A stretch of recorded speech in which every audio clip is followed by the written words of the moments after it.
ошол түштү көргөнгө чейинки максат башка, ал түштү көргөндөн кийин, ал сезимдерди жашап өткөндөн кийинки максат башка. Я начинаю плакать во сне и наяву. Это шикарная возможность изменить вообще жизнь для любого человека. Именно Рамазанга я так ждал. Бардык нерсе Кудайдан экенин кантип түшүнсөк болот? Уруксат берсеңиздер, мен бир эки мисал берип койбоймунбу? Биздеги эң чоң проблема себептерге такалып, себептердин кожоюну болгон Кудайды унутуп коюу. Негизги адам кантип туура шүгүр келтириш керек Кудайга. Просто ошол жерден акыланды кучактап, көздөн жаш кеткен да. Ихлас качан бузулат? Очень мындай щепетильная тема негизи. Көрсө тил жүрөктө эмне болсо ошону чыгарат экен да. Динибизде аял затынын кадыр баркын ушул жерге чейин алып келген. Сиз кандай деп ойлойсуз? Аллах үчүн сүйдө ушундай да. Как сильнее моя мама меня еще кто-то любит? Бирок максат байкебиз четко сейчас разложит. Неге жетишип калалы? Буну атайын айтып коеюн деп атам, ниеттенип. Туура болот деген ойдомун. Подкастта отурабыз го.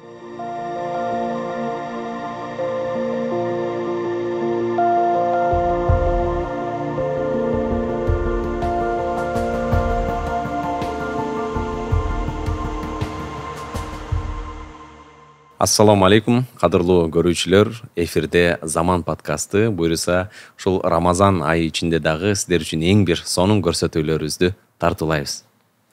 Бүгүн бизде аябай маанилүү, аябай сонун тема болот. Рамазандын фазилеттери жөнүндө сүйлөшөбүз, шүгүрчүлүк жөнүндө сүйлөшөбүз жана исламдагы аялзаттын орду жөнүндө сөз болмок.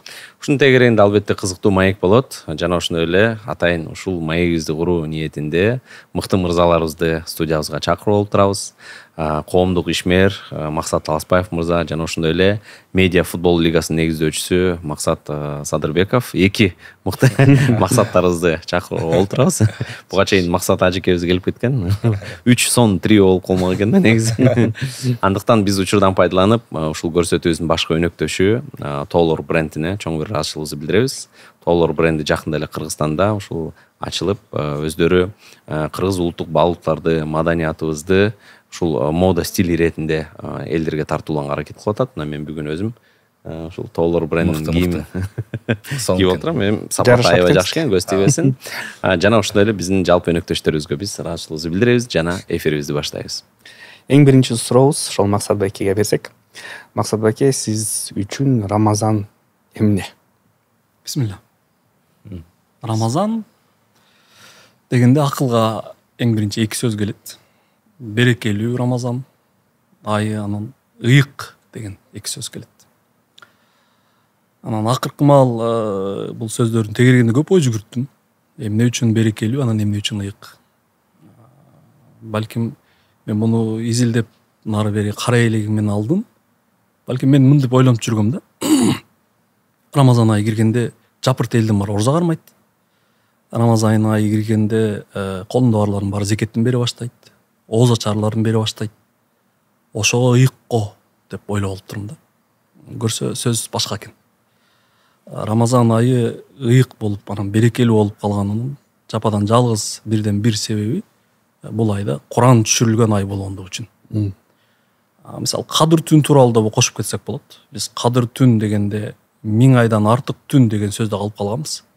1000 айдан артык түн болушуна эмне себеп десе, Куран түшүрүлгөн түн болгондугун унутпашыбыз керек экен да. Мен үчүн Рамазан орозо кармаган ай, Куран менен алек болгон ай, тарави менен намаз менен алек болгон ай. Ошонун жанында ниеттеш, көңүлдөш байкелер менен элге журтка кызмат кылып, инфак кыла турган бир ай.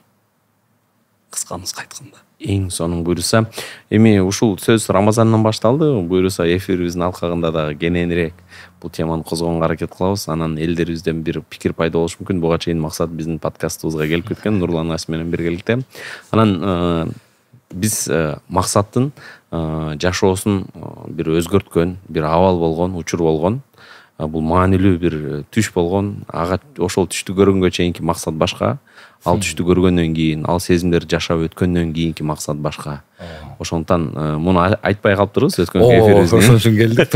Ошон үчүн келдик. Мен аябай сурандым эфирибизде ушуну айтып бер депчи, себеби адам бүт буга чейин билесиздер, максаты ырдап жүргөн, бийлеп жүргөн, башка иштерди кылып жүргөн, айтор Анан кийин азыр жалаң спортко өтүп, мындай өзү дагы мына жакында умрага барып келдик да, шүгүр. Кудай таала умраңызды кабыл кылсын, иншалла бул ибадаттарды. Ошондуктан максат азыр мындай такыр башка, сонун ошол эле убакта заманбап мыкты, мындай айтканда эч мындай дайым бактылуу болуп жүрөт, эми көз тийбесин. Мындай дайым жылмайып, мындай ичинен жакшы бир энергетика, жакшы бир сезим, позитив тартуулап жүрөт. Ошол эле убакта мына амалдарын аткарып келатат, көз тийбесин, биз мына жанында жүрүп көрүп атабыз. Эми ушунун баарына себеби эмне болду? Бисмилля, ушул эмнеден башталды? Мисалы үчүн ошону максат сен дагы бир жалпы көрүүчүлөрүбүз менен иншалла бөлүшүп койсоң. Бисмилля, ассаламу алейкум. Кайрадан көрүшкөнүзгө абдан кубанычтабыз, чындыгында. Мен ушул подкасттын мурун бир кайтарып карап көргөм. Мындай өзүңө дагы заряд берип турат экен да, чындыгында. Мындай карап, лишний сүйлөбөгөн жокмун деп ойлоп калат экенсиң. Анткени мен ушундай кичине ачык мүнөз дегенде кээде мындай ачылып, чындыгында айтканда азыр деле бул Рамазан айы келатат. Айтылып калды. Ушул Рамазан айы мен үчүн дагы ушундай өзгөрткөн айлардын бири болгон да. Анан ошол түш ошол Рамазан айына чейин болгон да. Бул деген ошол эле учурда жана мен азыркы учурда айтып келем, тиги өзүң мындай опустошение деген состоянияга чейин келип, эмне кыларымды билбей, депрессия болуп, ушундай учурлардан өтүп исламдын жаңы знания алып баштаганда мен мисалы үчүн Куран окууну, Фатиханы билчү эмесмин, мисалы үчүн намаз кылганды билчү эмесмин да, мындайча. Анан аудиодон, машинадан жалаң хадистерди угуп, историяларды угуп, аябай машина жакты да мага, анткени аябай сонун кирип атты да информация. Музыканы полный токтотуп дегенде, анан ошентип жүрүп, анан бирок намазым жок. Билбейм, мындай жума намаздарга барасың, кайталайсың, артынан албетте Алла Тааламдан тиленесиң, суранасың, бирок эми тартиби жок эле, мындай эле мындай башкы стадия деп коет эмеспи. Үйгө келгем, түштөн кийин үйгө кирип эле чарчап келгем, бир аз тренировкадан келген окшойм, анан кечинде жарыкта жубайым биякта, анан жерде эле жатып алдык, ортодо кызым, улуу кызым, анан үчөөбүз жатып эле уктап калдык. Анан кийин ошол түш келди да. Ал түш чындыгында көп эле түштөрдү көрөт адам, бирок ал аябай өтө мындай жүрөгүмө мындай туруп калгандай, көз алдымда азыр эле көргөндөй эле түш да, мындай бүт детальдарына чейин эсимде. Негизи мындай башкача түштөрдүн бири болгон, анткени мен көзүм жумгандан кийин эле бир эмеде болуп калгам да, невесомость алып, кандай болот кыргызча невесомость, эми мындай эч кандай чеги жок жерде болгом да, мындай тургам, капкараңгы, түшүнүксүз. Анан эле бир маалда мен сол тарабымда карадым, мындай эле да, турам, сол тарабымда карасам, бул жерде бир чоң бир тоголок мындай круг турат да, мындай чоң тоголок круг, анан кругдун ичинде сүрөттөр. Ал деген автоунам, жубайым, достор, мындай жашоодо учурлар көчүп бар. Мирской жашоо да, бул дүйнө. Мындайча айтканда, сүрөттөр мындай тык-тык-тык, чего я добился, что мындайча айтканда, это как будто бы мои близкие, мои достижения, это вот моя дунья, да, с фотками мындай турат баары, мен мындай карап коем. Анан кийин и все, мындай фотка катары турат да, мындай кыймылдабай эле эчтеке, мындай же бирөө мынтип кел, эч кандай эме жок, жөн эле катып турат. Анан мен карап эле эчтеке кыла албай турам, аяка жакындай албайм даже. Анан оң жагымда карасам эле бир чоң ворота турганда, башкача сүрүү менен ворота экен. Мен мындай караганда эле резко башым ылдый кетти да, мындай карай албай койдум, уялдым. Көздөн уялып эле, анан сразу карап туруп, нет, деп элечи жа ичиме. Я помню, да, прям вот этот момент. Нет, мындай болот го.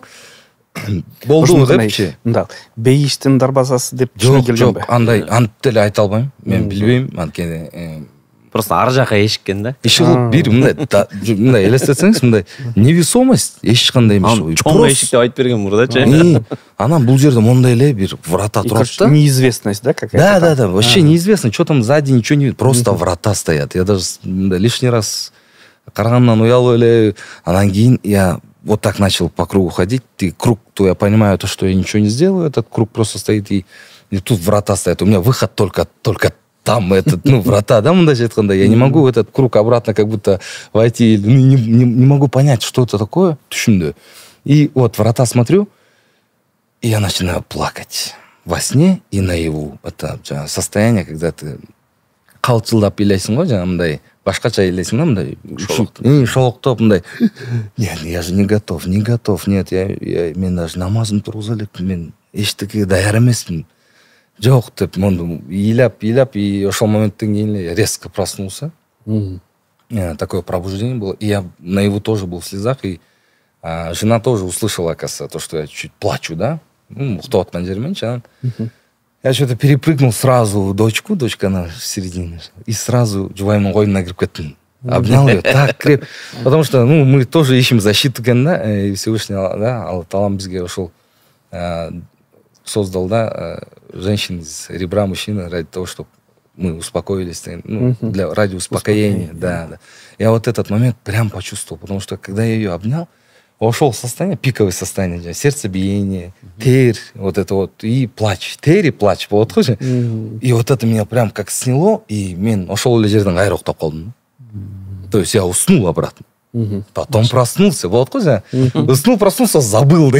Нет, я проснулся и с твердой убежденностью, то, что я видел, я четко видел. Я проснулся, жена спрашивает, не oldu?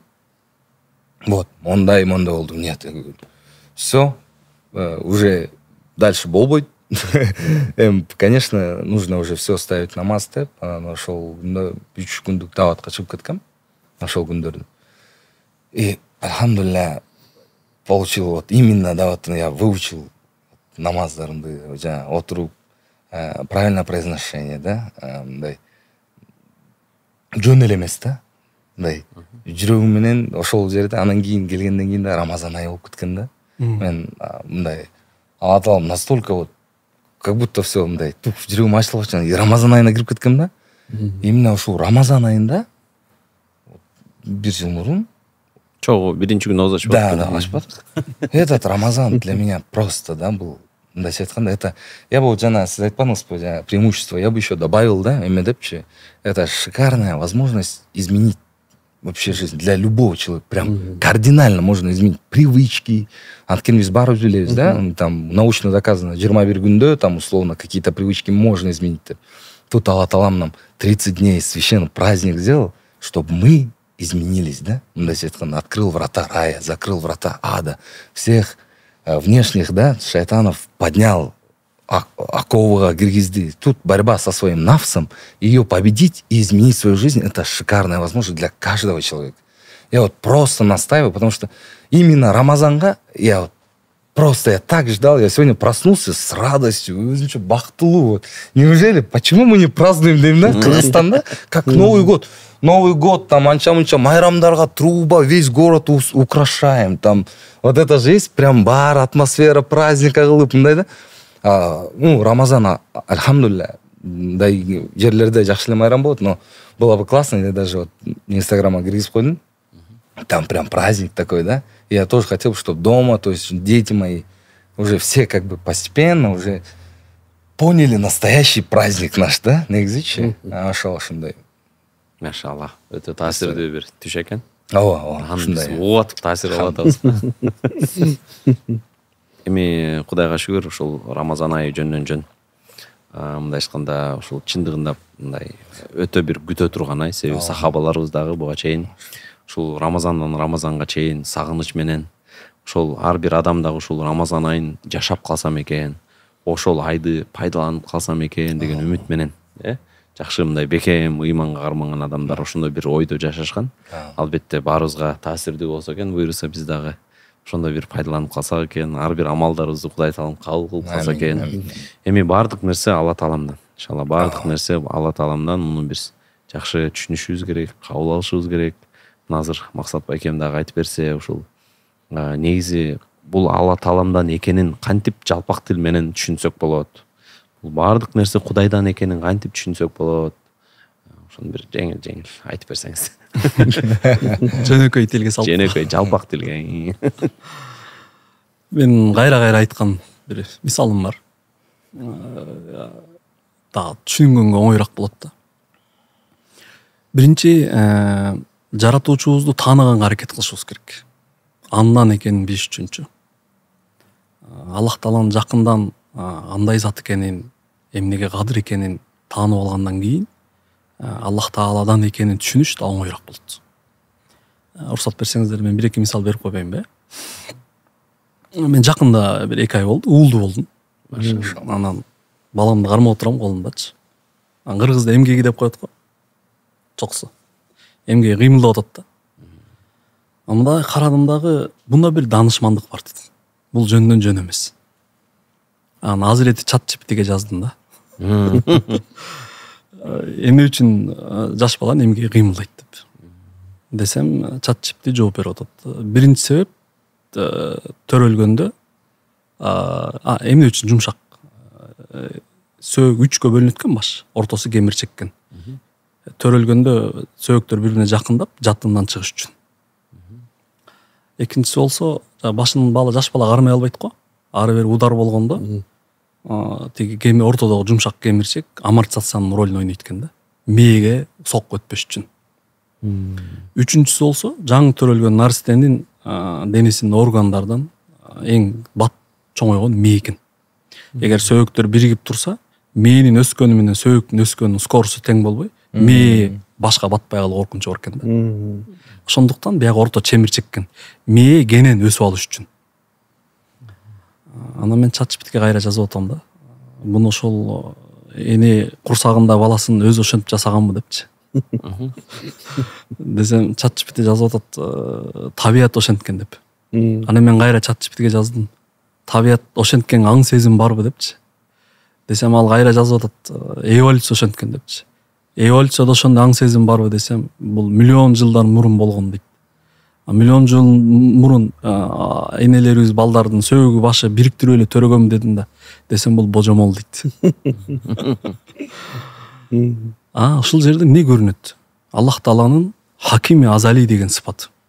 Хаким деген данышман да. Аллах Таала ушундай данышман зат. Кийин данышман болуп калган эмес да. Түбөлүктүү данышман. Аллах Тааланын эненин курсагында балага ошондой мамиле кылганын көргөн биз. Анда бизге Кудай Таала берип аткан жакшылыктарын көргөнгө да аракет кылышыбыз керек да. Мага да бир мисал берип коеюн.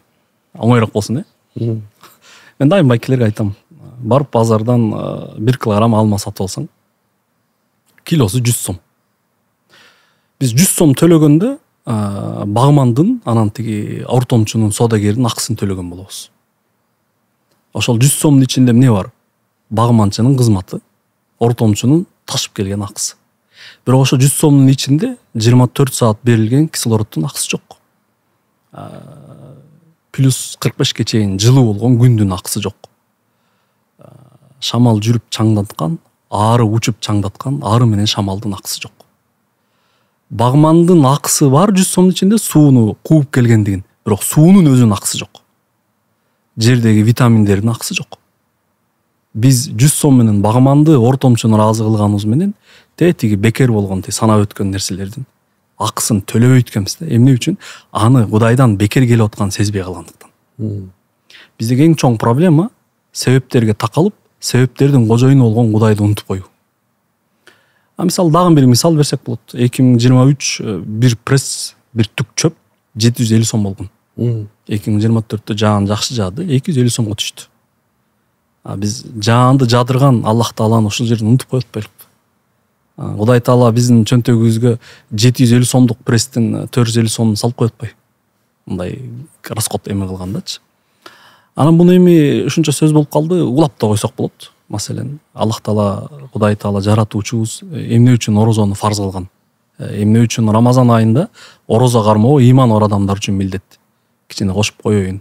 Ордуна келет да. Эмне үчүн дегенде себеп ушул. Кудай Тааланын жакшылыгы, неаматтары күндүн нурунан дагы тыгыз жайыт экен да. Адам баласы күндүн нурун түз карай албайт го көзү менен. Кудайдын жакшылыгы арка жаагандыктан күндүн нурун түз көз карай албагандай адам баласы Кудайдын жакшылыгын көрө албай калат экен. Баамдабай калат экен. Анын ортого дагы бир сөз чыгат. Баамдабай, байкабай калса, неаматтын, жакшылыктын баркы кетет. Баркы кетсе адам ага шүгүр кылбайт. Аллах Таала орозодо фарз кылган орозону бизге эмне үчүн? Аллах Тааланын неаматтарынан белгилүү бир учурда тыйылып, анын баркын билип, анын кожоюнун тааныш үчүн. Анан дагы бул жерге бир сөз кошуп койсок болот, ашыкчалык кылбайт. Аллах Таала бизге бул дүйнөдө баардык неаматтарын бизге суратпай эле берип койгон неаматтары бар да. Керек болсо адам баласы нону бер деп сураганга деле айкүсү жетпейт экен. Мисалы, караколдо жүргөндө 3-чү кызымды көргөм. 6 айлык болуп калганда бир жума колу менен таанышкан да. Моундай карапчы. Бир жумадан кийин буту менен таанышкан. Буттарын кармап алып, моунду карапчы. Кызымдын көзүнөн көрүп атам, колу менен буту менен эми таанышып атканчы. Google'га жазсам чыгып атат да. 6 ай, 7 айда барып колун бутун тааныйт экен. Демек, биз колубуздун, бутубуздун бул дүйнөдө керек экенин биз алдын ала билип келген эмеспиз да. Сурап да келген эмеспиз. Кудай Таала бизге суратпастан берген да. Дагы бир сөз кошуп койсок болот. Аллах Тааланын бергендери биз үчүн пайда да. Балким биз өзүбүз көгөрүп сурап алган нерселер бизге зыян болуп калышы мүмкүн. Буга да толтура мисалдар бар. Мында мисал айтып коеюн, Менде жалаң мисалдар бүгүн. Менде где-то 1500 мисал бар. Бул темага да. Самут коому пайгамбарына иман келтирбейт.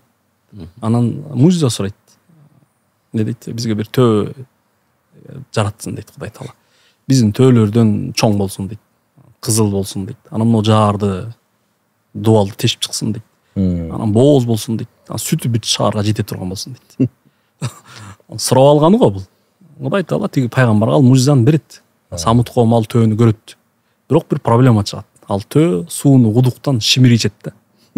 Оттосо тигилердин төөлөрүнө чөп жеткирбей жеп коет да бек.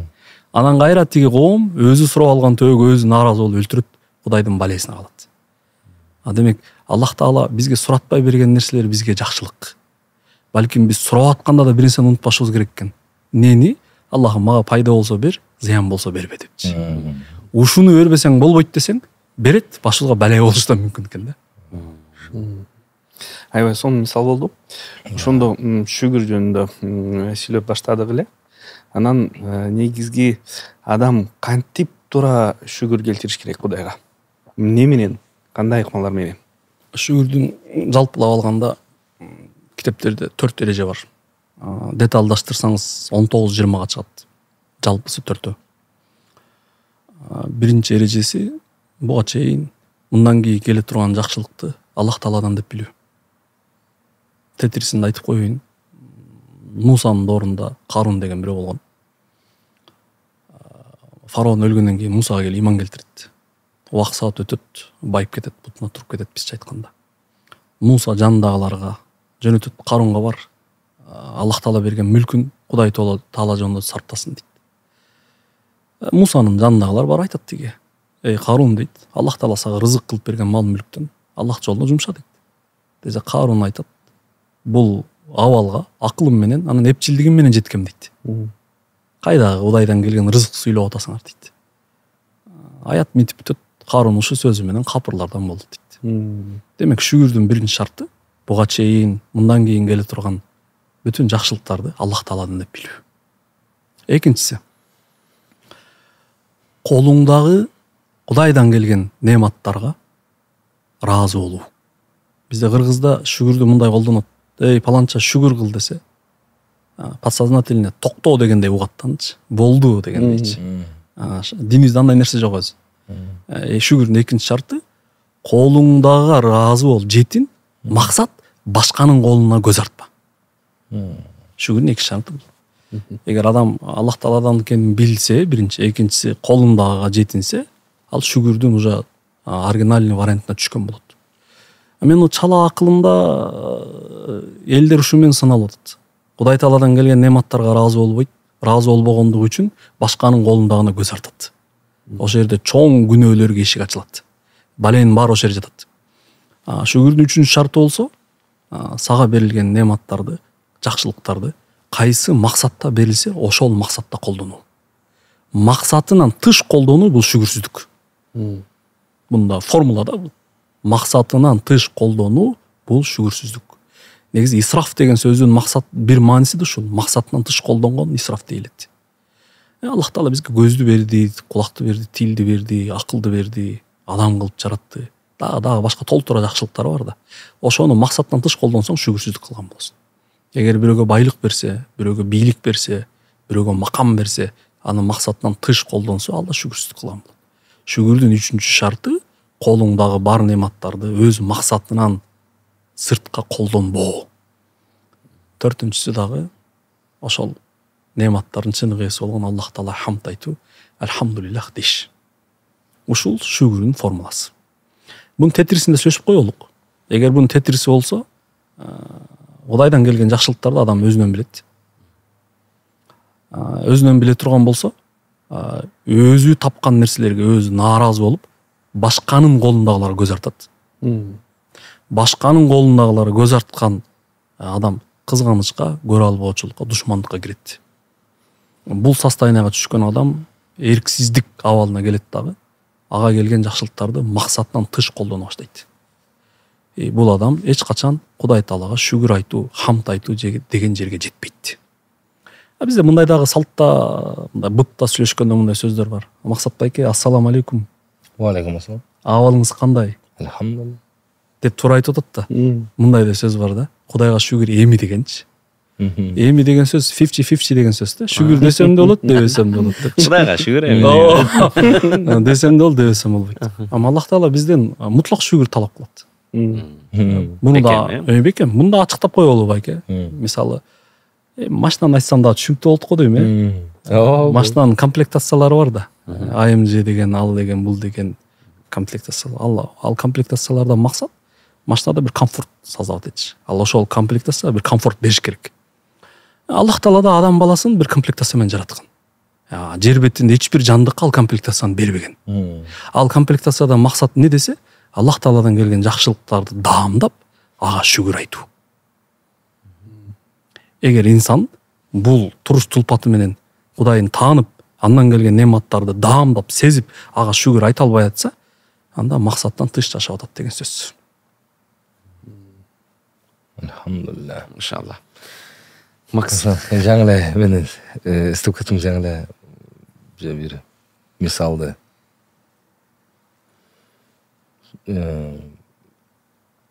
Биз ошо умрада жүргөндө история, мындай кыскача бир история. Бул эми ошол эле Алла Таалама толук ишенүү да, ишенүү да проценттер болот да. Мындай мен 50% ишенем там деген сыяктуучу. Кээде мындай өзүңө выгодный, пайдалуу болсо ишенем. Кээде мындай ишенбейм деппи, Негизи ошол биз футбол менен умрадан кийин Астанада турнир болмок, чоң международный турнир. Анан биз согласиябызды берип, уже документтер где надо подписал уже. Анан бир партнер, эки партнер макул деген эми ал жерде да каражат маселе көп да. 30га чакты адамды кийгизесиң, учуруп алып барасың, жатакана жашатырасың, тамак полный. Анан партнерлор все интересно деген, анан умрада жатабыз, Бегиш, Актан Раскелдиев үчөөбүз бир командадабыз. Анан жатып эле мен балдарга айттым, балдар, умрадасың да, бирок процент бери 100% да. Балдар, партнер жок деди. 2 күндөн кийин уже вылет. Команда уже должна вылетать. Процесс турнира башталат. Уже, то есть тренировка процесс, одежду надо, экипировка, аттарын жазып, ошонун баарын. Анан мне ичинен ушундай болду деп мындай переживать. Мен такой: я уповаю только на Аллаха, и мне его достаточно деген болот го. Алла Таалам жетишет. Бир гана Алла Таалам эле үмөтүм суранам, бир гана сенден сурам, болду. Башка уверенность. Албетте жөн эле сурап жата бербейсиз, бирок башка адамдар неме болот, бирок эми алар дагы себепкер болушуначы мындай. Анан Кабада бул акыркы күнү, Кабадан кетип атканда аябай биз калдык акырына чейин. Кабанын алдына айтылган дуалардын баарын Алла Таалам угат да деген ишеним бар го. Жана ошол состояние айтам да, упование дегенчи, анда Кудайга канчалык 100% ишениш керек да негизи. Айтып аткан сөздөрүнө, айтып вот иногда мындай уходит да, потому что биз адамбыз да, биз живую Алла Тааламды көргөн эмеспиз, биздин пайгамбарыбыз көзүбүз менен көргөн эмеспиз, бирок ишенип атпайбызбы ошогочу. Анан ошол ишеничти 100% алып келсең кандай уровень болот экен. Мен ошол умрадан кийин кетип баратабыз, Бегиш эрте кетип калган. Анан Актан экөөбүз аябай сурандым, аябай мындай чын ыхлас менен эмес, биз ишенем, сен билесиң, Алла таалам жардам бере көр. Барып келели, канча адам эметип атат деп. Кеткен саат Жиддадан эмеге бартабыз, самолетко. Жиддага чейин 1 саат жолдон сүйлөшүп баратам. Дагы эле переживай, уже команда уже завтра вылет деген, анан кийин эле ладно деп туруп телефонду коюп эле аэропортко кирсем эле звонок. Анан кийин алсам, все хорошо, мы там приняли дегенде просто ошол жерден акыланды кучактап, көздөн жаш кеткен да, мындай. Мен азыр айтып берип атсам мындай эле болуп атпайбы, бирок көп адам артыңда даярданып, мындай жоопкерчиликти алганда башкача го. Анан тиякта турнирге да жок дей албайсың, анткени репутация деген сыяктуу. Анан ошондой жолдон аябай канча ыраазычылык, канча шүгүрлөрдү айтып келдик ошондочу.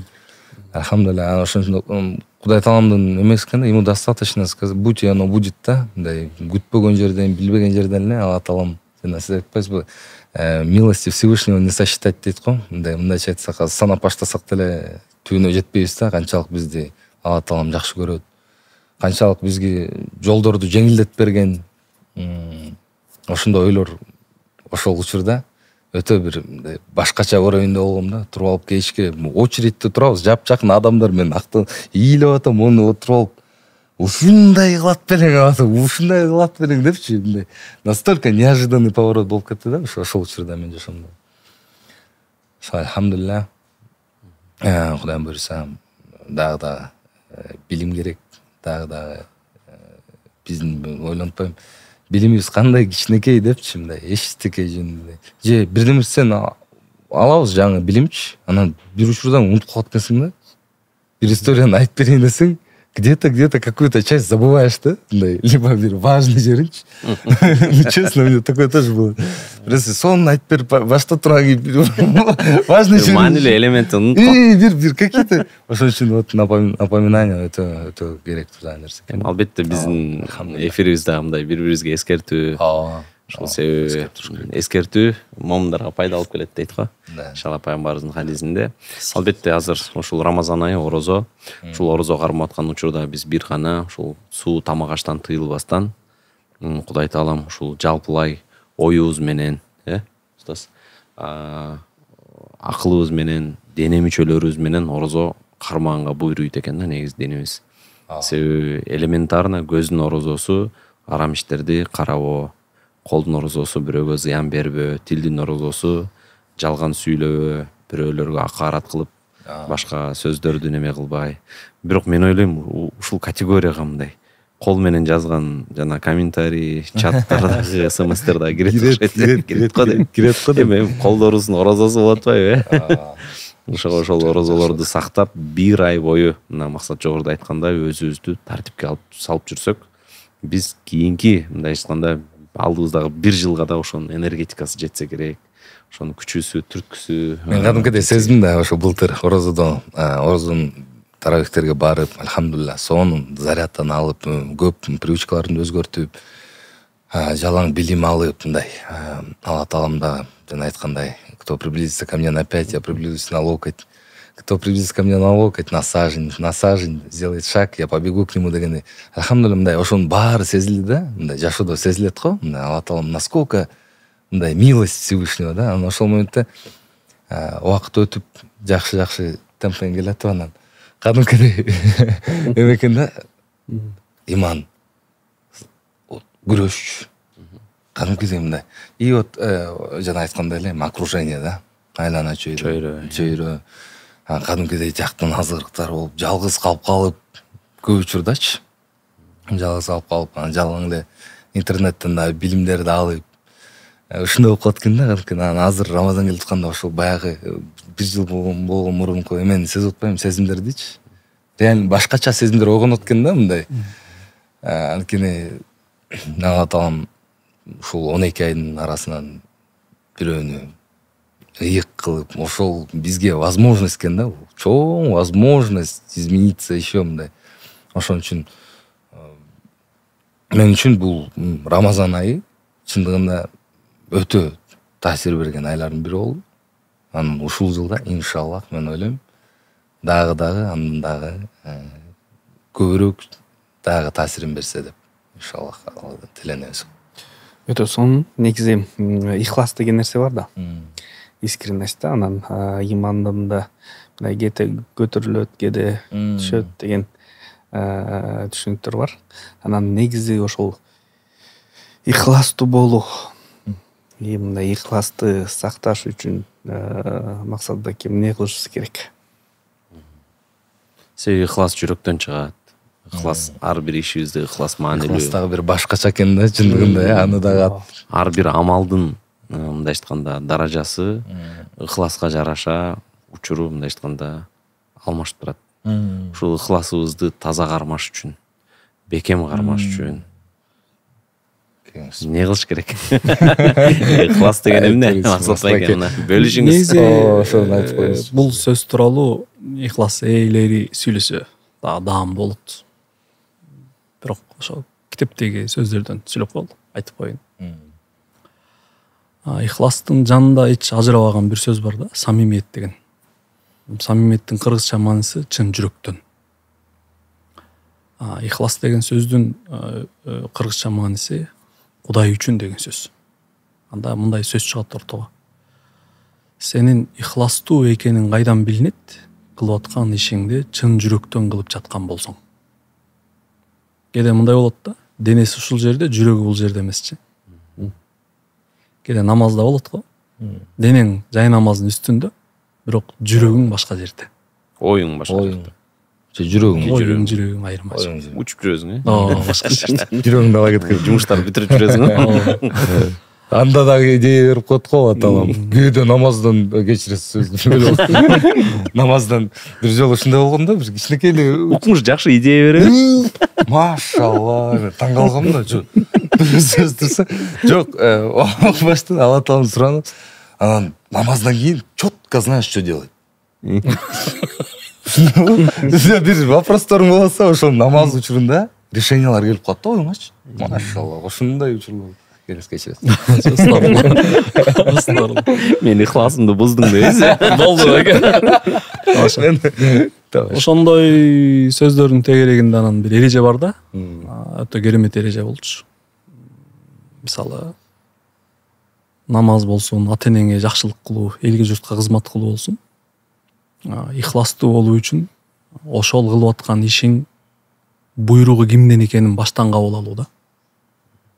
Буйрук кимден? Кээде мындай болот бир туугандарыбызда. Не болду бир тууганым намазыңа десең. Бизде олуябыз да байке. Намазды кыйнабайын дедим дейт го байке. Токтотуп койдум дейт го. Бир 3-4 жыл мурун бирөөгө жолуктум. Намазына бекем жигит болчу. Не болду намазыңа десем, мен дейт жума намазы эле окуп атам дейт. Ошо жетишип атат деп. Эмнеге десем, 5 маал намаз окуй берсең, намаздын даамы кетет экен дейт. Бир жумада бир жолу окусаң, намаз сагынып калат экенсиң дейт. Анан ошо кишиге айткам да, намаз сага жагымдуу болгондугу үчүн, намаздан рахат алып аткандыгың үчүн окуп атсаң, анда ал жерде ихлас жок. Намаз эмне үчүн окулат? Аллах таала буйрук кылгандыгы үчүн. Бул бир. Экинчиси болсо, Аллах таала пайгамбар аркылуу кандай көргөзгөн болсо, ошондой кылуу. Үчүнчүсү болсо, бул кылган амалдарыңдан эмне натыйжа болсо, Аллахтан күтүү. Төртүнчүсү болсо, кылган амалдарыңа Аллах тааладан башкадан үмүт кылбоо, соогун, сыйлыгын. Мындайча айтканда режим ожидайнага кирбөө деген сөз да. Ошонун баарынын аты ихлас. Анан дагы бир сөз бар, буну айтып койбосок болбойт. Негизи адам баласы бир нерсени дана түшүнүш керек. Ихластуу көрүнүү өзү ихлассыздык алып барат. Ихластуу көрүнөм деш ихластуу бузат. Анда кээ бир аалымдар айтат, ихластын өзөгүндө табигый бир абал бар дейт. Демек, Кудай тааланын буйруктарын, пайгамбар алейхисаламдын көрсөткөн эрежелерин аткарып атканда, ал бир табигый абалга келиш керек. Машалла, иншалланы айын менен айтып, намазыңа туруп атканыңды элдин баарына дүрбөтүп билдириштин кереги жок деген сөз да. Рияга кириш деген сөз жок. Анан дагы бир суроо кошуп койсок болот, өзүм суроо берип, өзүм жооп бере берейин. Ихлас качан бузулат? Адам ихластыкка качан түшүп калат? Эң негизги моментте болчу. Биз күтүүбүздү жакшы чечип алышыбыз керек. мен кылып аткан жакшылыктарыман, амалдарыман күтүүм эмне? Нени күтөм? Эгер аялына жакшылык кылган киши ошону Кудай үчүн кылбаса, анда аялынан күтөт. Аялынан күткөн нерсесин көрбөсө, ал иши уланбайт. Бир сонун мисал бар. Бул дагы балким биздин темалардын арасында аял заты да бар болчу. Бар. Биздин бир устаз, аксакал устаз айтат. Чоң энемдин, анан апамдын маегине күбө болдум дейт. Апам чоң энемден сурап атат дейт. Кайнене келин, Кайнене. Кайнене келин. Апам айтты дейт. Энеке, 10 канча жылдан бери сиздин колуңузда келинмин. Бирок бир жолу дагы но ишти кылып кой деп мага буйрук кылбадыңыз. Мен ичимде бир кыжалатчылык бар, сизге ылайык келин боло албадымбы? Десе, устаз айтып атат. Чоң энемди карадым дейт. Чоң энем айтып атат дейт. Кызым дейт. Сенин буга чейин кылган кызматыңан ыраазымын. Сен мен күткөндөн ашыкчасын кылдың. Сага бир буйрук айтып, нону кылып кой депчи. Сенин акыңа кирип калгандан корком. Буга чейин кылганыңа мен ыраазымын деди дейт. Устаз айтат, ошол жерде чоң энемдин дагы, апамдын дагы ихластуу адамдар экенин көрдүм дейт. Бири-биринин күтүү режимине кирбегендигин көрдүм дейт. Ихластуу адам бул катаны кылбайт. Эгер бир жүрөктө ихлас болбосо, анда күтөт. Кичине бир жест кылса, кичине бир жакшылык кылса, кичине бир кадам таштаса, сөзсүз бир натыйжасын күтө берет. Бул амал уланбайт, бул амал токтойт. Бул жакшылыктардын өмүрү кыска болот. Кудай таалам чын ихласка биз жеткирсин иншалла. Амин. Иншалла. Эми аял зат тууралуу сөз башталып калды. Негизинен ушул динибизде ушу аял заттын орду кандай, канчалык мындай, биз дайыма пайгамбарыбыз саллаллаху алейхи вассаламдын насааты менен жашап келебиз го. Анан пайгамбарыбыз өз хадистеринин биринде айткан мырзаларга кайрылып, араңарда эң жакшыңар жубайыңарга жакшы мамиле кылганыңар деп. Анан өзү да мен дагы жубайыма жакшы мамиле кылам деп өзүн өрнөк катары көрсөткөн бизге. Ошол эле убакта динибизде ушул бейиш эненин таманын астында деген сөз бекерден бекер колдонулбаса керек. Бул жакта энелерибиздин орду канчалык бийик экенин мындай сезип турабыз да, көрүп турабыз. Кененирээк бир сөз кылып берсеңиз.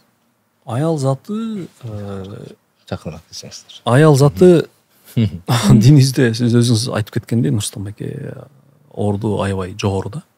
Буну 3-4 маселеге бөлүп туруп айтсак болот. Атасы жамандын балдарынан бирөө жаман болот экен да. Энеси жамандын балдарынын баары жаман болот экен.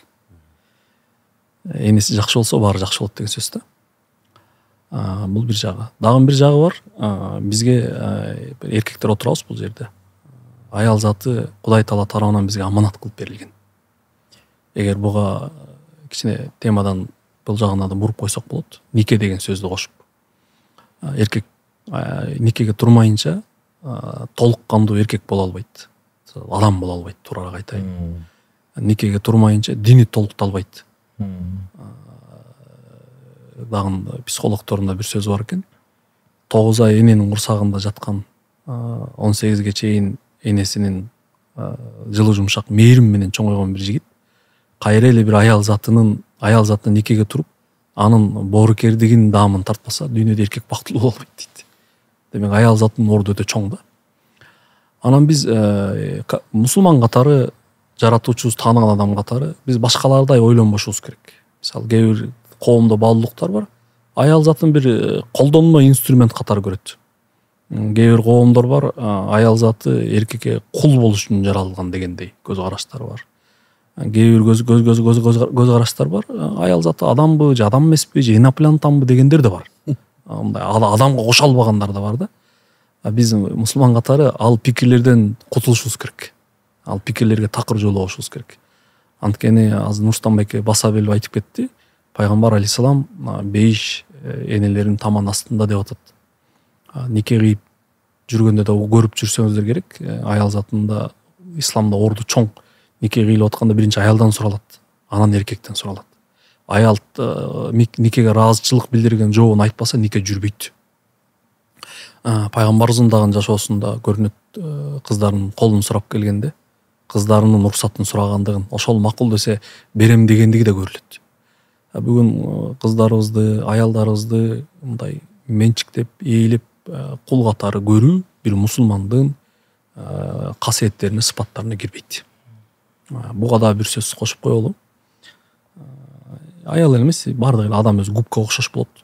Бир үйдөгү эркек адеп ахлагы бузук болсо, эгер теримдерим үчүн кечирим сурайм, зөкүр болсо, жахил болсо, дагы бир сөз кошуп коеюн, эки жүздүү болсо, ал вирустардын бардыгы аял деген губкага өтөт. Аял зат байкуш сиңири болот анын. Анан кайра аны эркекке чыгарбайт, баласына, кызына чыгарат. Натыйжада аял затынын деградациясы эркектин дагы адепсиздигине байланып атат. Чоңулган жерлерде, кээ бир семинарларда мен бир сөз айтып жүрөм. Коомдо, мечитте балки, кээ бир жерлерде өтө адептүү, өтө ахлактуу болгон эркектерди көрдүк. Бирок үйүнө барса, андан адепсиз, андан ахлаксыз адамдарды да көрдүк. Корс, адепсиз. Бир момун катары буну бир иманы бар адамга мен муну жараштыра албайм.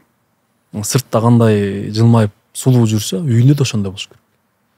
Эгер сыртта жылмайганды үйрөнүп, үйүндө зөкүр боло турган болсо, ал эки жүздүүлүктөн кутула албат деген сөз. Айта берсек сөз көп, кыскача ошондой. Сиз кандай ойлойсуз? Всевышний Аллах говорит, да, правильно, поклоняйтесь мне и уважайте своих родителей. Мен бул аятты укканда, мен Алла Таалам өзүнө ата энени жакындаттырган да, даражасы. Поклоняйтесь мне и уважайте своих родителей деген. Бул деген поклоняйтесь мне, уважайте тиги мындай башка любой бир нерсе болмок да, бирок Алла Таалам ата энебизди, да, родителей деп өзүнө жакын алып, рай под ногами матерей деп Алла Таалам бүт мындай эметип койгон да, ордун белгилеп ордуна мындай коюп койгон да, мындай понятно. Биздин пайгамбарыбыз Мухаммад саллаллаху алейхи вассаламда сураганда, кому мне лучше всего относиться дегенде, к маме дейт, да? Дальше к маме дейт, а затем дегенде к маме дейт. Мындай 3 жол белгиленип айтылып аткан бул эми даражасы өтө бийик, эң эле жогору турган адамдар ушул ата эне экен. Анан мен жакында эле бир ушул изилдеп угуп жүргөндө мен уккам да, мындай очень мындай щепетильная тема негизи. Ушу жаштарга дагы балким пайдалуу болот. Негизи эле Кыргызстан эмес, дүйнө жүзүнө, анткени буну тиги биздин враг, душманыбыз билет дейм. Поклоняйтесь мне, уважайте родителей деген. И ал токотор жерден абытпайбы. Эмнесинен биз кыргыздар, мына мен футболдо ойноп жүрөм, кандай бир жерде жүрөм, англисче рэперларды мурунда эле окуп жүргөндө, you man phone mother.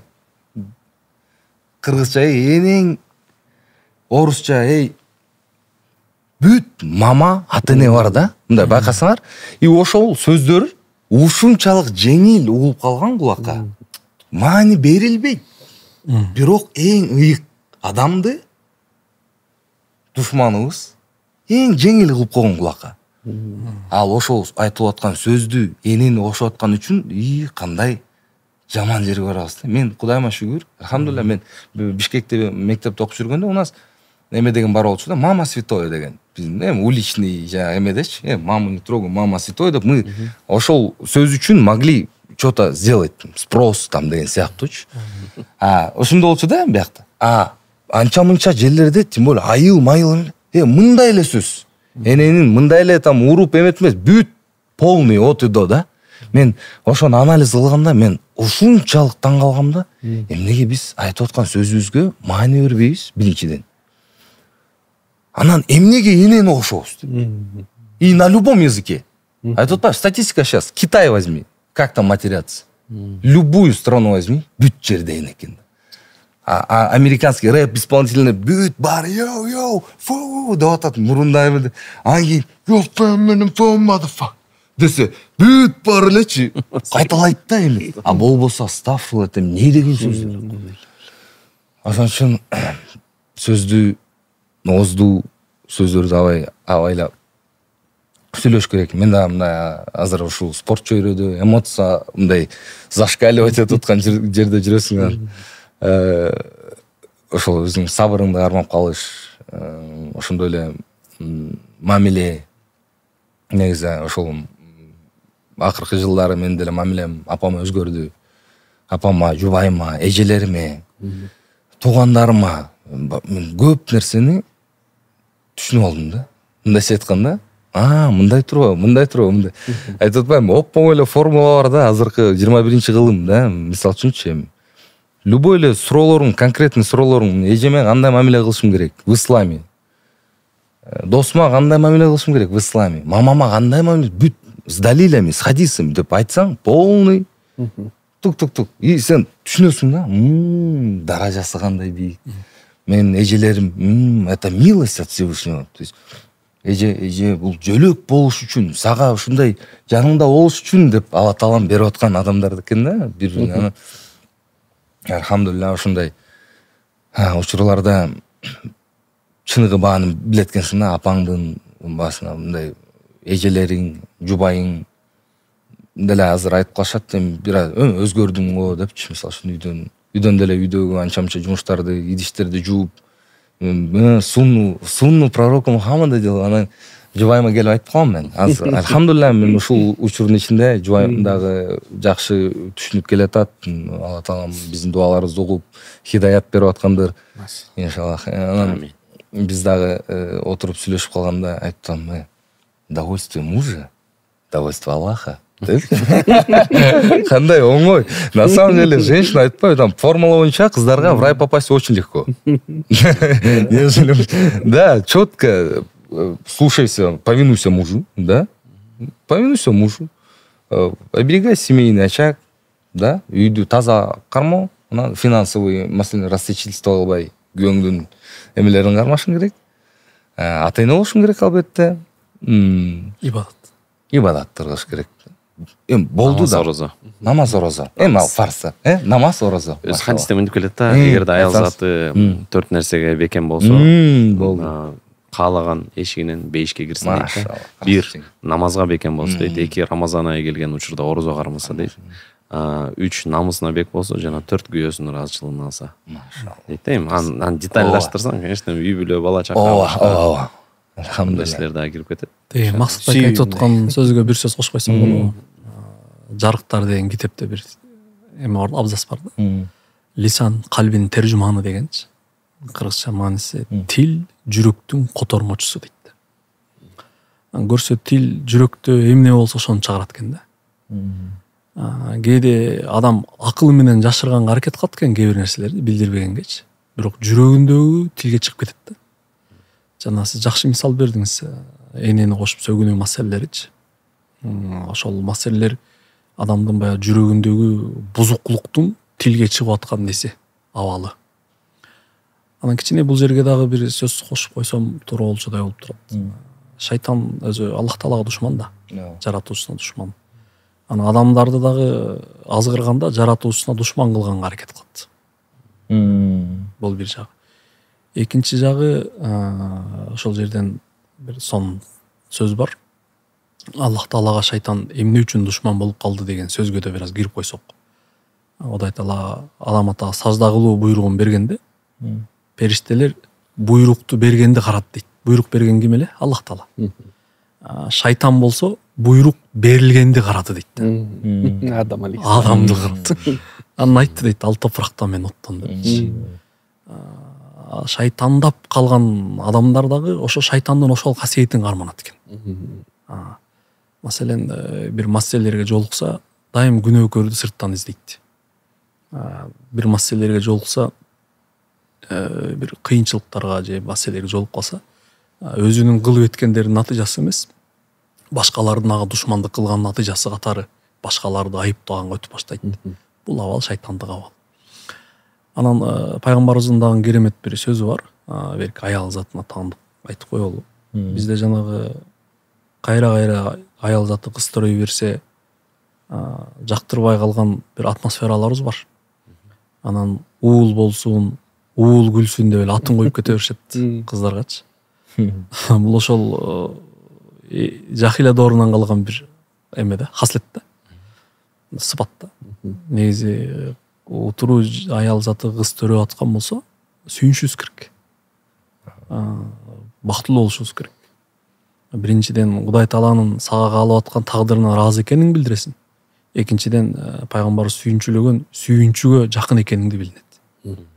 Кандай сонун кызыңды кийиндирсең, ичиндирсең, диниңди үйрөтсөң, эртең мамлекетине, улутуна, эли журтуна, динине кызмат кыла турган, эр азаматтарды тарбиялай турган бир эне болушуна салым кылсаң, ошого убактыңды, каражатыңды, баары күч кубатыңды жумшасаң, бунун натыйжасы катары дагы Кудай Тааладан бейишти алсаң, керемет го байке. Динибизде аял затынын кадыр баркын ушул жерге чейин алып келген.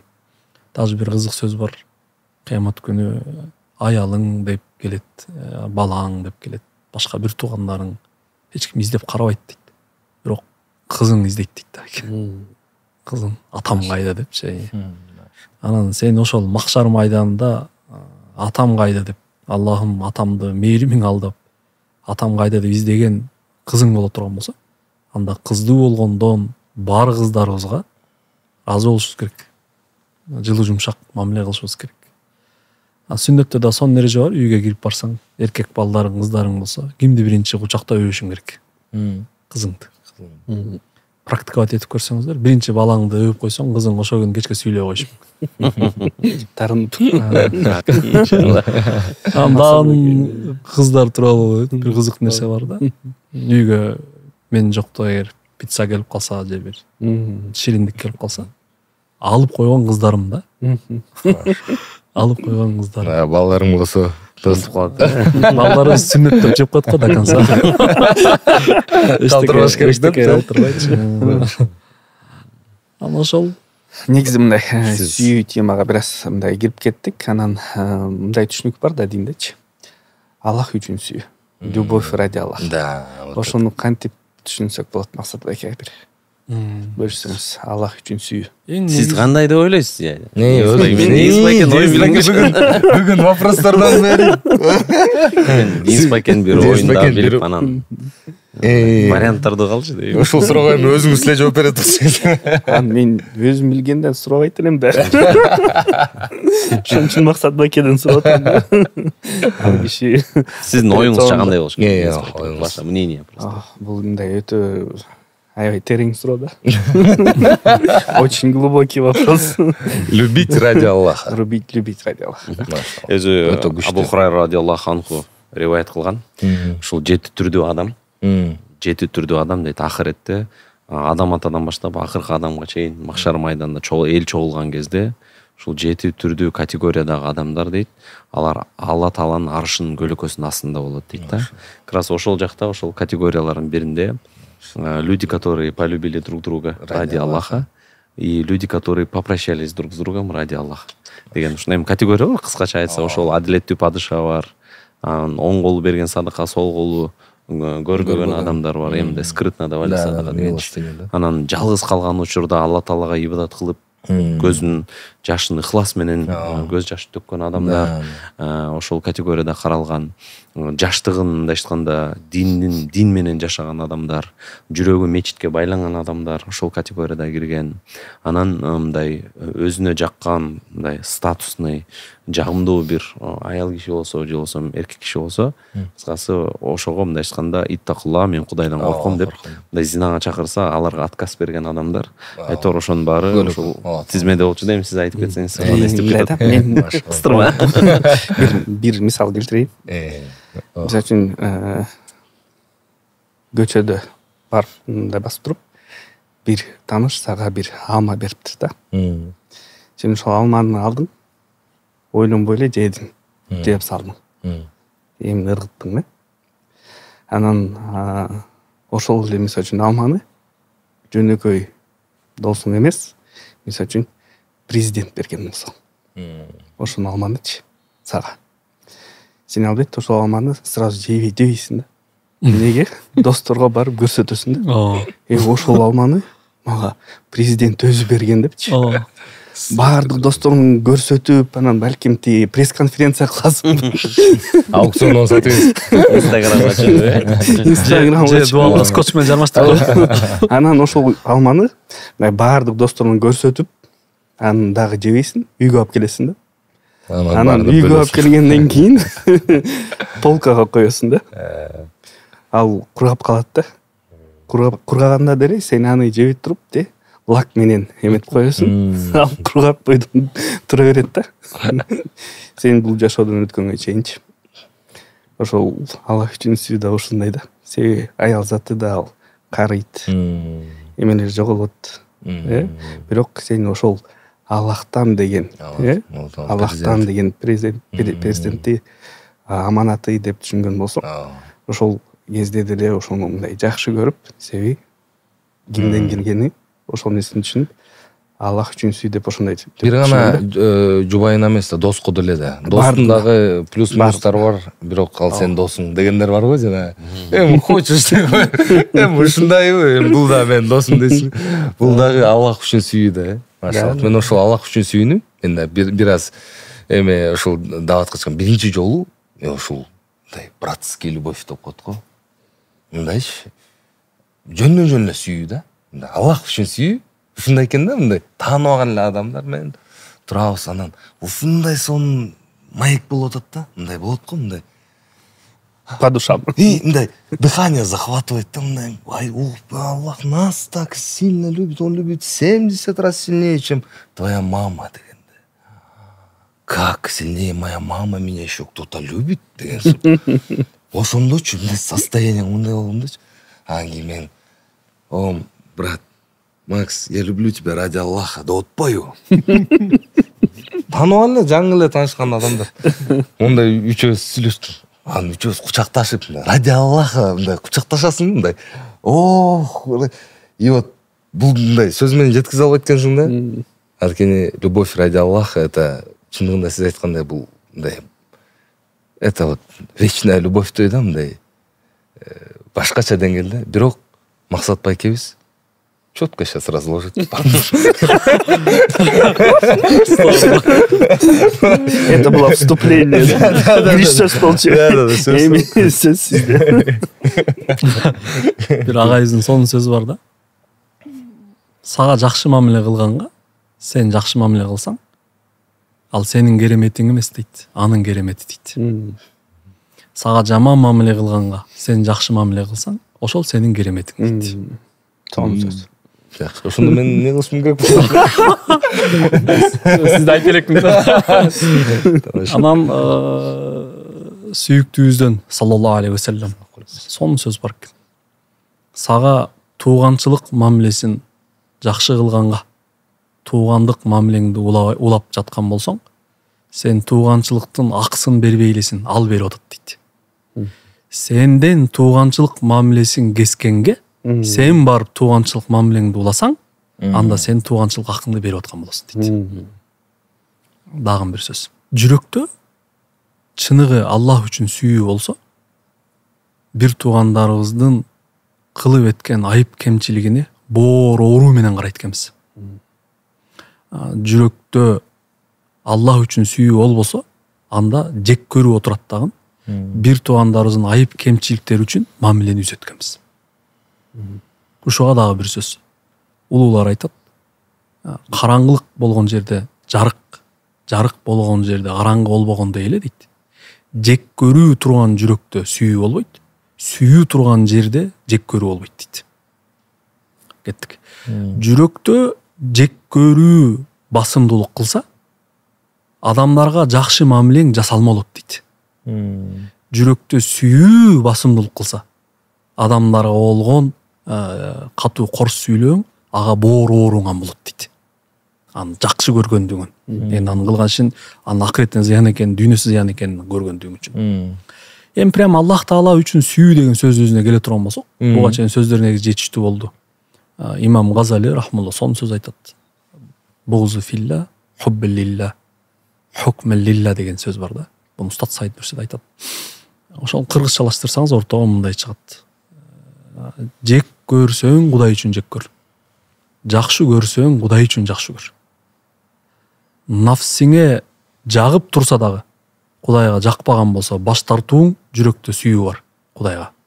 Нафсиңе жакпай турса да Кудайга жагымдуу болгондугу үчүн ага жакындооң Кудай үчүн деген сүйүү бар дейт. Бул мухаббатуллах деген сөздүн чечмелөөсү да. Анан дагы төркүнүнө улап кое турган болсок, бул Аллах үчүн сүйүүнүн дагы бир точно анык бир эрежеси ушул. Өз диндеш бир туугандарыңды, мекендештериңди нафсиңен өйдө коюу. Жеке кызыкчылыгыңан өйдө коюу. Өзүңдүн амбицияңан бир туугандарыңды өйдө коюу. То есть мындай гонкага түшкөндө бир туугандарың алдыга кой берүү, анан аркасынан бар. Бул жетсин, бул барсын деген. Ошол Аллах үчүн сүйүү деген сөз ошол. Эгер жүрөктөгү сүйүү чынында Аллах үчүн болсо, бул бактылуулук. Эгер башка нерселер үчүн болсо, ал бул бактсыздык. Сүйүү деген сөздүн өзүнө да бир сөз бар. Бөлүшүп коеюн байке. Бөлүшүңүз. Аштан соң. Ашчалык кылбайт иншалла. Аллах Таала сүйүү деген сезимди бизге эмне үчүн берген десе, аалымдар айтат, жаратуучунун өзүн сүйүш үчүн берген дейт. Машалла. Андан башкасын сүйүп алсаң, сенин сүйгөнүңдөгү күтүүңдү бере албайт дейт. Ал сүйүүң башыңа бале болот дейт. Андан башканы кантип сүйөбүз десе, сиз айткан суроодо, сөздө Аллах үчүн сүйөсүң дейт. Дагы бир керемет мисал бериңиз, алманын мисалын бербедиңизби? Биз демек бир туугандарыбызды ким үчүн? Аллах үчүн. Бул сөздүн ичинде дагы бир сөз бар. Аны Аллах Таала жараткандыгы үчүн. Сен Кудайга ыйманың болсо, Кудай Тааланы кабыл алсаң, анда Кудай Тааланын кылып эткендерин, жараткандарын, каалоолорун да жакшы көрөсүң да. Аллах Таала жер бетинде жараткан жандыктарынын, махлуктардын арасынан инсанды эң кадырлуу кылып жараткан. Ашрафы махлук. Инсанды эң кадырлуу кылып жараткан болсо, анда Аллах Таалага ыйман келтирген бир инсан Аллах Таала кадыр берген адамдарды Кудай үчүн жакшы көргөндү билиш керек. Аллах үчүн сүйүүнүн тегерегин сөздөр бар. Машалла. Машалла. Деңиз байке, жооп алдыңызбы? Алдым. Алла разы болсун. Эми ушул Рамазан айында турабыз. Ошондуктан ушул Рамазан айында дагы да кандай амалдарды кылып калышыбыз керек? Мисалы үчүн көп адамга мүмкүн болушунча колунда бар болсо ооз ачырган жакшы. Бирок кээде мындай болуп калат экен да, бизде тилекке каршы ушундай бир туура эмес ойлор дагы бар. Мисалы үчүн кээ бир иштерди аны байлар кылсын дей беришет да. Мисалы үчүн мындай, жок мен эми орто мүмкүнчүлүктөгү адаммын, эми байлар ооз ачырсын, башка кылсын депчи. Бирок ар бир адам өзүнүн мүмкүнчүлүгүнө жараша, өзүнүн тегерек четиндеги адамдарга жакшылыкты тартуулай бериш керек да, туурабы?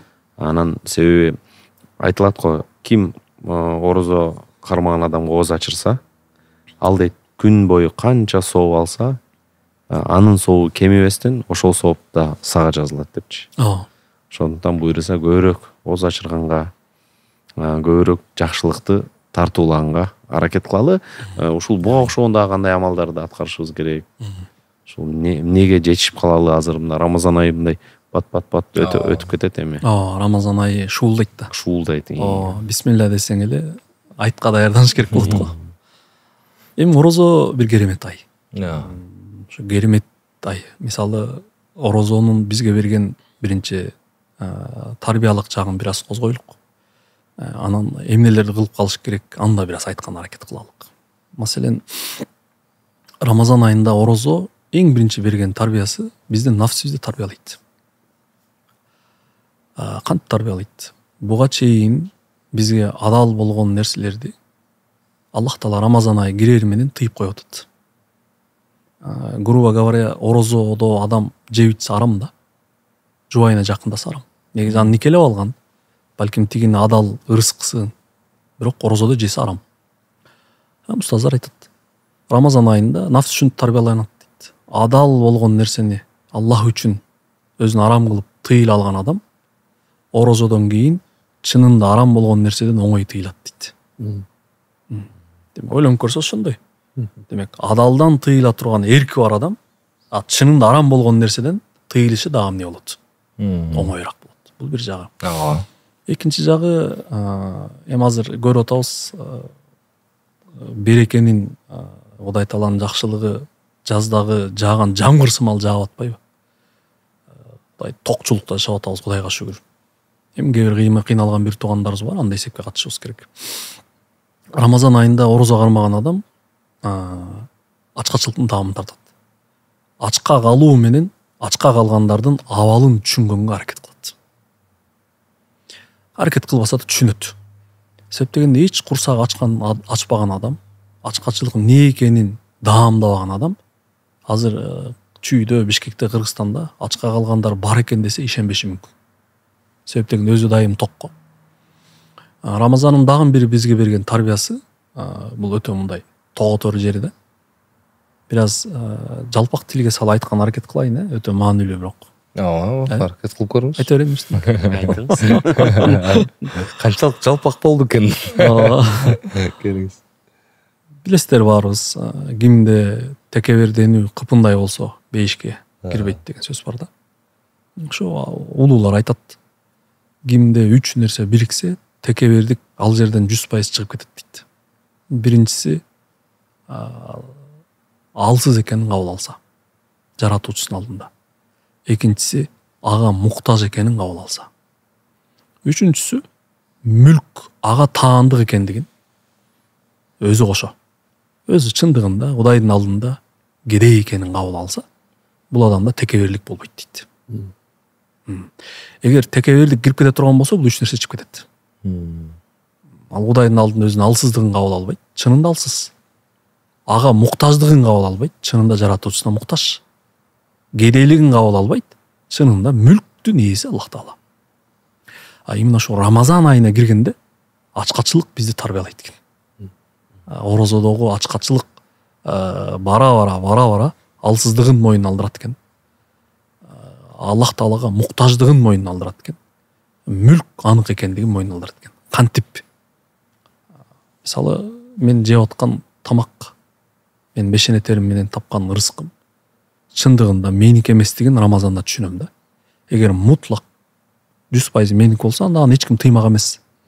Демек, бир жерден тыюу көрүп аткан болсом, анда ал мага бир жерден берилгендигинин белгиси да. Бул бир. Экинчиси, биринчи күн орозодо аман сен кирсек иншалла. Орозодо мисалы ооз ачарбыз, мисалы 7-ден 5 мүнөт өткөндө же 7-ден 10 мүнөт өткөндө ооз ачатырган болсок, 7-ден 9 өткөндө эч ким ооз ачпайт да. 10 өткөндө ачат. Же болбосо компаниянын баары чогулуп калыптыр, 50 киши ооз ача берели деп 10 мүнөт эч ким оозун ачып койбойт. Саат, секунд карап ооз ачат. Ошол жерде Кудайдан бир буйрук болбосо, эч нерсе кыла албай тургандыгын адам түшүнүш керек да. Өкүм ээси Кудай Таала экендигин, ал өкүмүнө муктаж экендигин адам түшүнүш керек. Демек, Рамазандын бул бизге берген неси? Тарбиясы. Эми Рамазан бир сооп топтой турган ай негизи. Башында айттык, сөзүнүн башында. Рамазан эмне үчүн ыйык? Куран түшүрүлгөндүгү үчүн ыйык. Эмне үчүн береке? Куран түшүрүлгөн ай болгондугу үчүн береке. Демек, Рамазан айында кылынган амалдар башка айларга салыштырмалуу дагы сооптуураак, дагы пайдалуураак. Баарыбызга маалым болгон устаздар, алымдар кайра айтып жүргөн сөз. Рамазан айында орозонун соогун Кудай Таала өзү берет. Ошол ооз ачырууга, зекеттерибизди берүүгө, фитр садакабызды берүүгө, тууган урук менен, кошуна колоң менен Рамазан себеп, орозо себеп ыраазасы жок иш-чараларды кылып калууга ниеттенишибиз керек. Чындыгында эми Рамазан киргенде көрүп атабыз, байкап атабыз. Ооз ачарга жакын машта бир аз пробка болот. Ооз ачкандан кийин Бишкек бошойт. Элдин баары ифтар менен ура. Башка маалда жума намазы деле мечит толсо, орозо маалында күнүгө кечинде мечит толо. Башка маалда Куран Каримдер азыраак окулса, Рамазан айында көрүп атасыздар. Хатимдер кайра таравид окулуп атат. Курандар кайра окулуп атат. Рамазан айы бир мааниде сооптордун казынасы, сооптор топтоло турган бир ай да. Бирок бул сөздөрүм акырында бир сөз кошуп койсум керек. Биз баардык амалдарыбызды Кудай үчүн кылабыз. Аллах Таала соогун кааласа берет, кааласа бербейт. Бир кулдун дагы Раббине болгон мамилеси ушундай болуш керек. Биз амалдарыбызды Кудай Таала буйругандыгы үчүн амал ашырабыз. Мен аткардым, берүүчү Аллах. Иншалла. Алла Таалам калгысын. Иншалла. Сонун айып болду буйруса. Макс, эми максатты жана угуп отурдум да мен буга чейин мисалы үчүн ыйманга келгенге чейин же болбосо ушул ыйманды практика жүзүндө аткарганга чейин башкача элем, үй бүлөмө башкача мамиле кылат элем деп өзү айтып калды. Албетте ар бир адам ушундай болсо керек. Эми буюрса ушул Рамазандан Рамазанга биз алмашып атабыз, себеби пайгамбарыбыздын хадиси бар. Мусулман адамдын биринчи күнү менен экинчи күнү окшош болбош керек дейт. Бул сөздүн мааниси мусулман адам дайыма прогрессте, дайыма бир жакшылыкка, мындай бир илим жагынан болсун, жумуш жагынан болсун, бүт тармактардан, кыскасы үй бүлөлүк мамилелерде дагы өнүгүш керек дегенди билдирет. Иншалла буюрса ушул Рамазан айын дагы чогуу Макс менен да жакшы өткөрөбүз деген үмүттөмүн. Алла ыраазы болсун. Буюрса аябай жакшы нерселерди айтып берди. Биз акырындап финалга келип калдык окшойт. Иншалла. Эгер сөзүңүздөр болсо кошумчалап айтып койсоңуздар. Мен жана эмени айтып оюма келип кетти жана эмне сени жакшы көрөм, Аллах үчүн жакшы көрөм дегенде биз Алланын атын айтып атпайбыз, улуктап атпайбыз. Мен көп эле комментарийлер жазып калат, дайректке да көп сообщениялар келет. Эмне Иллах миллахты кошпой эле мындай Кудайга шүгүр деп эле сүйлөйсүңбү? Анан машаллах, сашаллах деп эле мындай көз тийбесин деп айтпайсыңбы деген сыяктуу. Баарыбызга эле кездешет болуш керек. Ошон үчүн биз деле ошол катарда болчубуз. Аллага шүгүр, мындай адашып кеткен жолдон түз жолго алып келип койгондачы. Анан алхамдулилlah, анан биз ошону бир мындай караштырып көрдүм да. Мисалы үчүн эмне үчүн биз Кудайга шүгүрдүн ордуна алхамдулилlah деп айткан? Анткени Алла таалам ар бир айткан сөзгө өзүнүн наградасын берип атпайбы? Алхамдулилlah деп айткан. Мисалы үчүн даже досторум менен прикол кылып жакын арада тоже хочу снять да, мындай тоже инстаграмда да кичине полезный болсун деген мындай үмүт бар да. Анан кээ бир учурларда рия болуп кетпесин деп аябай Алла тааламан кечирим сурайм, эме кылам да. Анткени там грань тонкая да, очень тонкая. Ошол мен мындай сезип кетип атам. Ошол моменттерди умрада жүргөндө да сездим, көп нерселерди ачтым өзүм үчүнчү. Негизи көп эле мындай аккуратныраак жүргөнгө аракеттениш керек, бирок Алла таалам жеңилдетип койгон негизичи. Усложнять этип слишком эметпей Алла таалам бизди өтө жакшы көрөт дегенде. Анан жана приколдун айтканда жана салам десең, жана мен досторум да жазып калат да WhatsAppка. Салам Макс, кандайсың? Салам десең 0 награда да. Салам деген үчүнчү 0 награда. Салам алейкум десең 10 награда жазылат да. Салам алейкум рахматуллах десең 20 награда жазылат экен. Салам алейкум рахматуллахи баракатух десең 30 награда жазылат. Демек, бул сөздөр жөн эле сөздөр көрүнөт, же биз арабча эмнеге сен кыргыз болуп арабча эми жалаң эле алхамдулилlah машаллах деп сүйлөп калдың дегендерге балким жооппу. Балким бул дагы бирөө пайдалуу болот. Анткени чындыгында ар бир Алла тааламдын мындай айтылып аткан сайын Алла таалам жүрөгүбүздү да тазалайт. Ойлорубузду, сөздөрүбүздү, мисалы үчүн бир туура эмес бир сөздөрдү айтып аткан адам кечке машаллах алхамдулилlah деп сүйлөп калса, уже башка сөздөргө жол жабылып калат да. Эми сен Алланын атын улуктап атасың, айтып атасың. Демек, өзүңдө фильтр да болот экен да. Демек, бул деген өтө күчтүү нерсе. Эми Макс байке, Денис байкебиз, Рустам байкебиз да көбүрөөк билет болуш керек эми. Бирок мен үчүн чындыгында ушул бир нерсени көргөн машаллах, субханаллах, алхамдулилlah деп айткан сайын кадимкидей жүрөгүмө салат. Мисалы үчүн ошентип айткан сайын мен Алланы мындай тың деп мындай бир контакт болуп тургандай сезилет. Мисалы үчүн жөн эле Кудайга шүгүр деп айтканым көзүмө пустой көрүнүп кетет да. Азыркы учурда жок, алхамдулилlah. Анда анчалык эмес эми пустой. Эми туура эле түшүндүм. Мындай болуп калат. Айтып берсеңиз. Байкеге жардам берген үчүн рахмат.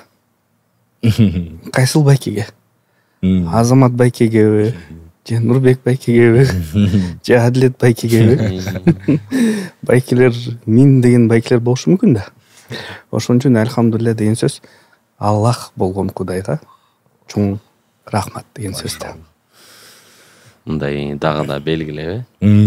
Анан ошол сөздөрдү дагы көп колдонсок дагы бул Алла таалам удовольствиясын алып келет, милостина дегендей наградасын алып келет экен да. Бир тонкий сөз бар да. Канчалык тонкий? Көрө алабыз. Мындай эле өтүп кеткен. Өтө зарыл. Аллах Таала кулунан качан ыраазы болот десе, кулу жаратуучусунан ыраазы болгондон кийин дейт. Ким чын көңүлдөн Кудай Таалага шүгүр айтат? Кудайдын ага кылган мамилесине чын жүрөктөн ыраазылык билдиргенде. Туура? Ошондой. Шүгүр маселеси өтө зарыл. Дагы бир сөз бар бул жерде, бул да сөз өтө керемет да. Эгер инсан жаратуучусунун өзүнө кылган мамилесине ыраазы болгон жерге жетпей калса, башка бүт бийиктиктерге жетсе деле көп нерсени уттурган болот да. Көп нерсени колдон чыгарган болот. Жантан бир шүгүр сүйлөшүп калдык, муну кошуп коюшубуз керек. Анда мен Кудайга шүгүр айтам дегенде дагы бир сөз бар. Мен каалаган нерселерге жеткенден кийин шүгүр айтам дегенден дейтат болуш керек да. Бизди билдирбей, билип, сураппай берген бардык нерсесине шүгүр кылганды, ыраазы болгонду билишибиз керек. Андан бир сөз бар. Буну атайын айтып коеюн деп ниеттенип экен. Туура болот деген ойдомун. Подкастта отурабыз го. Тим более биринчи жолу отурам. Машалла. Илгерки түшүнүктөр болгон грек философиясындачы. Сыйынган жерине барса, байлар кембагалдарга айтышкан. Сен келип Кудайыңа сыйынбай эле кой депчи. Эмнеге десе, сени Кудай укса, мынтип кембагал болуп жүрбөйт элең депчи. Сен кой, жөн эле кой, ибадатканага кирбей эле кой дейчкен да. Бүгүн дагы ошол түшүнүктүн бир бөлүгүн коомчулукка сиңип атканын байкап атабыз да. Материалдык жактан ийгилик жараткандарды Кудай Таала аны жакшы көрөт, Кудай Таала ага жакшылык кылып атат дегенде бир түшүнүккө кирип кетип атабыз. Бирок бул туура эмес. Туура эмес экени ушул жерде көрүнүп турат. Алла Тааланын бергени да сыноо, бербегени да сыноо. Мисалы, башкага берип сынап атса, мага бербей сынап атат. Сыноо көзү менен караганда экөөбүздүн даражабыз бирдей. Экөөбүз тең сыналып атабыз да. Мынтип ойлонбош керек. Берип сынаса да жеңилирээк болот эле депчи.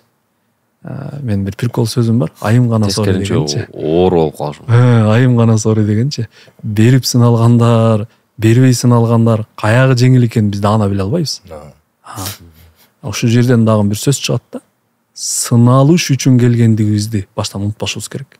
Сыноодон аман эсен өтүүнүн бир пинкоту абалыңа Кудайга шүгүр кылуу, Кудайыңа ыраазы болуу. Улуу устаттын бир сонун сөзү бар. Аллахым дейт, капырчылыктан, адашуудан башка бардык абалыма сага шүгүр болсун дейт. Бардык абалыма. Ошо эки абалга гана нааразымын, кабыл албайман дейт. Калган бардык не абал берсең, сага эмне болсун? Шүгүрлөр болсун дейт. Ошо жаштарга, иймилериме бир туугандык сөзүм. Кудай Тааланын бергени сый, бербегени кордук эмес. Бергени да сыноо, бербегени да сыноо. Шуну унутпашыбыз керек. Эгер берилип аткандарды көрүп, ал сыйланып аткандай, берилбей атканыңды көрүп, кордолуп аткандай көрүп атсаң, анда сен Кудайыңа даана ыйман келтирелексиң деген сөз. Шүгүр деген сөздөн кыйла эле километр алыссың деген сөз да. Кудайым туура түшүнүк алып келсин бизди иншалла. Амин. Машалла, өтө сонун маек болду. Рахмат, Алла ыраазы болсун. Ушун менен буюрса программабызды акырындап жыйынтыктайлы. Учурдан пайдаланып биздин башка өнөктөшүбүзгө Толор брендине ыраазычылык билдиребиз.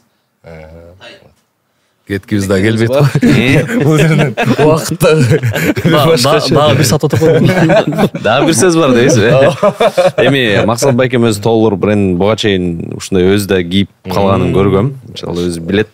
Байке Сиз дагы буюрса, сизден дагы иншалла бул белек кабыл алып коюңуз. Рахмат, Алла ыраазы болсун. Келген конокторго ушундай, менин үстүмдөгү ушул жемпердей неме окшойт. Ыраазычылык. Алла Таалам калгысын, алар да жакшы ниетинде сонун бир колдоо көрсөтүп атышат. Анан учурдан пайдаланып, албетте биздин даамдуу досторубуз бар. Жана биз Танаписте ушул эфир башталганга чейин Додо пиццадан даам таттык. Ушул биздин адал пиццалар болсун, жалпы ушул эмгек жамаатына чоң рахмат. Аны менен катар ушул элдерде суроо пайда болушу мүмкүн. Ушундай бир сонун студия каякта тартылып атат? Бул албетте Лувр Эмерик салонунда. Ушул жаңы ачылган Эмерик салонунда ушундай сонун бир өнөктөштөрүбүз бар. Сиздер да келип ушул жактан эмерек алып кетсеңиздер болот. Анан барыңыздарга чоң рахмат. 12 айдын султаны куттуу берекелүү болсун. Ушул Рамазан айынын биринчи бөлүгү Алла Тааланын мээрими, экинчи бөлүгү Алла Тааланын ырайымы жана үчүнчү бөлүгү тозоктон куткара турган бир бөлүк дейт. Ушул Рамазан айынын ар бир күнүн, ар бир түнүн, ар бир мөөнөтүн туура колдонолду, туура пайдаланалы. Ушул мындай айтканда бул берилген нематтарды мындай айтканда пайдаланып калалы. Ошондуктан буйруса Алла Таалам ар бирибизди жакшы инсандардан, туура жолдо жүрүүчүлөрдөн кылсын. Кудай Таалам иншалла ибадаттарыбызды кабыл кылган ибадаттардан кылсын. Ассаламу алейкум ва рахматуллахи ва баракатух.